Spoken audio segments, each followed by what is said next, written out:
নমস্কার বন্ধুরা, 2025 সালে রেলের গ্রুপ ডি পরীক্ষার জন্য ইতিহাস থেকে বাছাই করা 20টি প্রশ্ন উত্তর আলোচনা করব আজকের এই ক্লাসে। এবং এই 20টি প্রশ্ন উত্তর কিন্তু আমাদের রেলের পরীক্ষাতে বারবার ঘুরে ফিরে আসে এবং 2025 সালের যে রেলের গ্রুপ ডি পরীক্ষা আছে সেটার জন্য কিন্তু অত্যন্ত গুরুত্বপূর্ণ। তো যারা যারা রেলওয়ে গ্রুপ ডি 2025-এর জন্য প্রিপারেশান নিচ্ছ, এই কোশ্চেনগুলি অবশ্যই তোমরা ভালো করে দেখে নাও। দেখো, ফার্স্ট কোশ্চেন বলা হয়েছে যে নর্মদা নদীর তীরে কে হর্ষবর্ধনকে পরাজিত করেন? নর্মদা নদীর তীরে কে হর্ষবর্ধনকে পরাজিত করেন? চারটি অ্যান্সার এখানে রয়েছে। দেখো, সঠিক অ্যান্সার কী হবে এখানে? সঠিক অ্যান্সার হবে নর্মদা নদীর তীরে হর্ষবর্ধনকে পরাজিত করেছিলেন দ্বিতীয় পুলকেশী। অপশান বিতে রয়েছে। দেখো, তাহলে অপশান বি হয়ে যাবে তোমার এই প্রশ্নের সঠিক অ্যান্সার।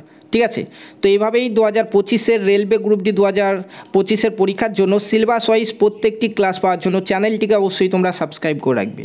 তারপরে আরও একটি গুরুত্বপূর্ণ প্রশ্ন দেখো, বলা হয়েছে যে কলকাতার এশিয়াটিক সোসাইটি কবে প্রতিষ্ঠিত হয়?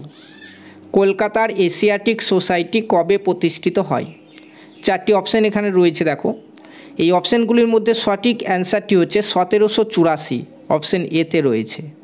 1784 সালে কলকাতার এশিয়াটিক সোসাইটি প্রতিষ্ঠিত হয়েছিল। Option A right answer. Next গুরুত্বপূর্ণ প্রশ্নটি দেখো, বলা হচ্ছে পাণ্ডব বংশের রাজধানী ছিল কোথায়? পাণ্ডব বংশের রাজধানী কোথায় ছিল? দেখো, অপশান রয়েছে এখানে চারটি। তো এখানে পাণ্ডব বংশের রাজধানী ছিল, সঠিক অ্যান্সার হয়ে যাবে তোমার মাদুরাই। অপশান সি, পাণ্ডব বংশের রাজধানী হচ্ছে মাদুরাই। অপশান সি হচ্ছে তোমার এই প্রশ্নের সঠিক অ্যান্সার। চলো নেক্সট আরও একটি অত্যন্ত গুরুত্বপূর্ণ প্রশ্ন দেখা যাক। দেখো, আলিপুর বোমা মামলার প্রধান অভিযুক্ত ছিলেন কে? আলিপুর বোমা মামলার প্রধান অভিযুক্ত ছিলেন। দেখো, এখানে চারটি অপশান রয়েছে। আমাদের এই প্রশ্নের সঠিক অ্যান্সারটি হচ্ছে অরবিন্দ ঘোষ। আলিপুর বোমা মামলাতে প্রধান অভিযুক্ত ছিলেন অরবিন্দ ঘোষ। অপশান এ হচ্ছে এই প্রশ্নের সঠিক অ্যান্সার। নেক্সট, 1940 সালের 17ই অক্টোবর স্বতন্ত্র সত্যাগ্রহ শুরু করেন কে? 1940 সালের 17ই অক্টোবর স্বতন্ত্র সত্যাগ্রহ শুরু করেন কে? সঠিক অ্যান্সার হবে এই প্রশ্নটির আচার্য বিনোবা ভাবে। আচার্য বিনোবা ভাবে। অপশান ডি হচ্ছে এখানে সঠিক অ্যান্সার। নেক্সট কোশ্চেন দেখো, বলা হচ্ছে মহারাষ্ট্রের ইলোরা গুহা কাদের আমলে তৈরি? মহারাষ্ট্রের ইলোরা গুহা কাদের আমলে তৈরি? দেখো, সঠিক অ্যান্সার হচ্ছে তোমার এই প্রশ্নের রাষ্ট্রকূটদের আমলে তৈরি মহারাষ্ট্রের ইলোরা গুহা। Option A is the right answer এখানে। নেক্সট আরও একটি গুরুত্বপূর্ণ প্রশ্ন দেখো, বলা হচ্ছে ভারতীয় জাতীয় কংগ্রেসের প্রধান বিভাজন কোথায় হয়? ভারতীয় জাতীয় কংগ্রেসের প্রথম বিভাজন কোথায় হয়? তো ভারতীয় জাতীয় কংগ্রেসের প্রথম বিভাজন হয়েছিল তোমার, সঠিক অ্যান্সার হচ্ছে সুরাটে। অপশান এ সুরাটে হবে তোমার এটি সঠিক অ্যান্সার।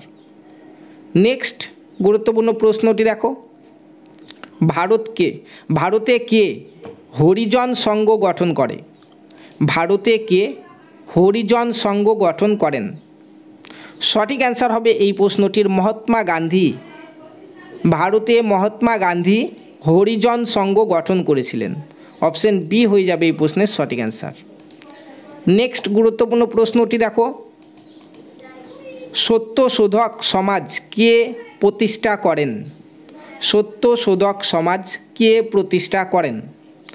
রাইট অ্যান্সার হচ্ছে তোমার জ্যোতিরাও ফুলে। অপশান সিতে আছে। দেখো, জ্যোতিরাও ফুলে সত্যশোধক সমাজ প্রতিষ্ঠিত করেছিল। অপশান সি হয়ে যাবে এই প্রশ্নের সঠিক অ্যান্সার। নেক্সট গুরুত্বপূর্ণ প্রশ্নটি হচ্ছে মিলিন্দ পগুহ হলো কি? মিলিন্দ পগুহ হলো কি? সঠিক অ্যান্সারটি হয়ে যাবে পালি গ্রন্থ।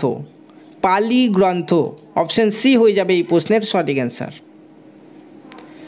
নেক্সট কোশ্চেন, গান্ধীজি কোথা থেকে ডান্ডি যাত্রা শুরু করেন? গান্ধীজি কোথা থেকে ডান্ডি যাত্রা শুরু করেন? দেখো সঠিক অ্যান্সারটি হয়ে যাবে গান্ধীজি ডান্ডি যাত্রা শুরু করেছিল দেখো সবরমতী আশ্রম থেকে। গান্ধীজি সবরমতী আশ্রম থেকে ডান্ডি যাত্রা শুরু করেছিল। অপশন বি হয়ে যাবে এই প্রশ্নের সঠিক অ্যান্সার। নেক্সট কোশ্চেনে চলো। বলা হচ্ছে যে পানিপথের তৃতীয় যুদ্ধে মারাঠাদের কারা পরাজিত করে? পানিপথের তৃতীয় যুদ্ধে মারাঠাদের কারা পরাজিত করেন? সঠিক অ্যান্সার হয়ে যাবে এই প্রশ্নের আফগানরা। পানিপথের তৃতীয় যুদ্ধে মারাঠাদের আফগানরা পরাজিত করেছিলেন। অপশন এ হয়ে যাবে এই প্রশ্নের সঠিক অ্যান্সার। নেক্সট কোশ্চেন দেখো, বলা হচ্ছে বৈদিক যুগে দেখো এখানে চারটি অপশন রয়েছে। বহু বিবাহ অপরিচিত ছিল, বাল্য বিবাহের প্রচলন ছিল, বিধবা পূর্ণ বিবাহ করতে পারত, উঁচু জাতিতে বিবাহ করা যেত। এর মধ্যে কোনটি বৈদিক যুগের ঘটনা? দেখো সঠিক অ্যান্সার হবে তোমার এই প্রশ্নে দেখো অপশন সিতে রয়েছে বিধবারা পুনর্বিবাহ করতে পারত। বিধবারা পুনর্বিবাহ করতে পারত। অপশন সি হবে তোমার এই প্রশ্নের সঠিক অ্যান্সার। নেক্সট বলা হচ্ছে আকবরের শাসনকালে ফরাসি ভাষায় অনুষ্ঠিত মহাভারত হলো কি? সঠিক অ্যান্সার হয়ে যাবে এই প্রশ্নের অপশন ডি রজমনামা হচ্ছে এই প্রশ্নের সঠিক অ্যান্সার। নেক্সট কোশ্চেনটি দেখো, বলা হচ্ছে ইঙ্গো মারাঠা যুদ্ধে মারাঠাদের পরাজিত হওয়ার কারণ কী ছিল? ইঙ্গো মারাঠা যুদ্ধে মারাঠাদের পরাজিত হওয়ার কারণ সঠিক অ্যান্সারটি হয়ে যাবে এই প্রশ্নের দেখো এখানে দেখো যোগ্য নেতৃত্বের অভাব, দুর্বল সৈন্যবাহিনী, ব্রিটিশদের প্রকৃত ক্ষমতা নির্ণয়ে ব্যর্থতা। সবকটি কিন্তু এখানে ইঙ্গো মারাঠা যুদ্ধে মারাঠাদের পরাজিত হওয়ার কারণ ছিল। তাহলে অপশন ডি হয়ে যাবে এই প্রশ্নের সঠিক অ্যান্সার। নেক্সট দেখো, বলা হচ্ছে নিম্নলিখিত কোন আইনের ফলে গভর্নর জেনারেল কাউন্সিল আইন প্রণয়নের ক্ষমতা অর্জন করেন? সঠিক অ্যান্সারটি হবে তোমার এই প্রশ্নে দেখো চার্টার অ্যাক্ট 1833। অপশান এ হয়ে যাবে এই প্রশ্নটির সঠিক উত্তর। নেক্সট কোশ্চেনে চলো। বলা হচ্ছে যে লালা লাজপত রায় কিসের বিরোধিতা করার সময় গুরুতরভাবে জখম হন? লালা লাজপত রায় কিসের বিরোধিতা করার সময় গুরুতরভাবে জখম হন? সঠিক অ্যান্সারটি হবে তোমার এই প্রশ্নের দেখো সাইমন কমিশনের বিরোধিতা করার সময়। অপশন বি সাইমন কমিশনের বিরোধিতা করার সময় তিনি গুরুতরভাবে জখম হয়েছিলেন। অপশন বি হয়ে যাবে এই প্রশ্নের সঠিক অ্যান্সার।